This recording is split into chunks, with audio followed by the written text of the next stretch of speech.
sad thing that I'll start with is the sad realization that most ideas never happen. Now, some ideas should never happen, right? But even the greatest ideas suffer horrible odds. And to think about this, when a new idea strikes, when you have an insight or a solution to a problem in your mind, this is when energy and excitement is at a real high. This is when you're willing to quit your job and start something new. This is when you're willing to stay up till 2 or 3 in the morning, drafting something, working on something, having meetings, really spending a ton of energy on something new. And then, after a few weeks, real life catches up with you. You fall behind on your emails, those television shows you were watching. Reality hits, and you fall into what I like to call the doldrums of project management, or the project plateau, which is littered with the carcasses of dead ideas long forgotten. And so what do we do to escape it? We just come up with another idea. And then we come up with another idea. And that's why there are more half-written novels in the world than there are novels. There are so many sketches, there's so many drafts, there's so many outlines that never see the light of day because we escape the reality to return to the high that accompanies a new idea. And so, of course, what we want to do is we want to transcend this. We want to push one idea to completion, which is one of the things we're going to talk about today.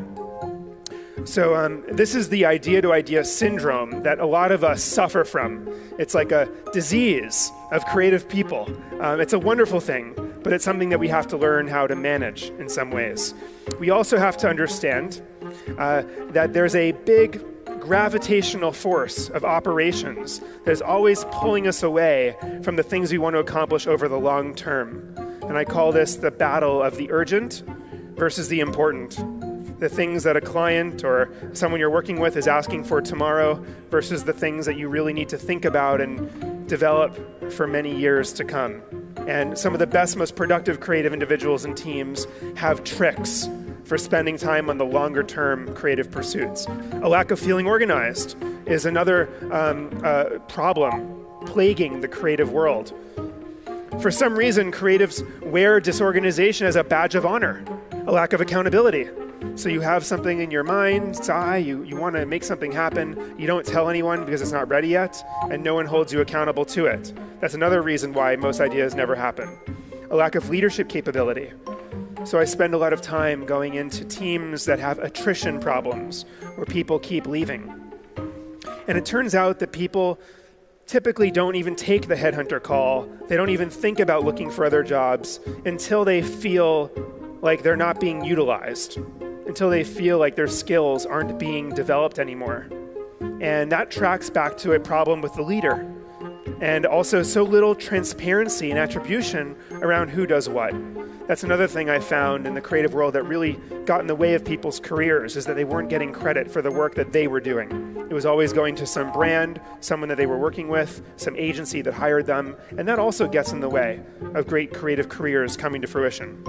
No wonder most ideas never happen. I mean, these are all the forces that we are up against every single day.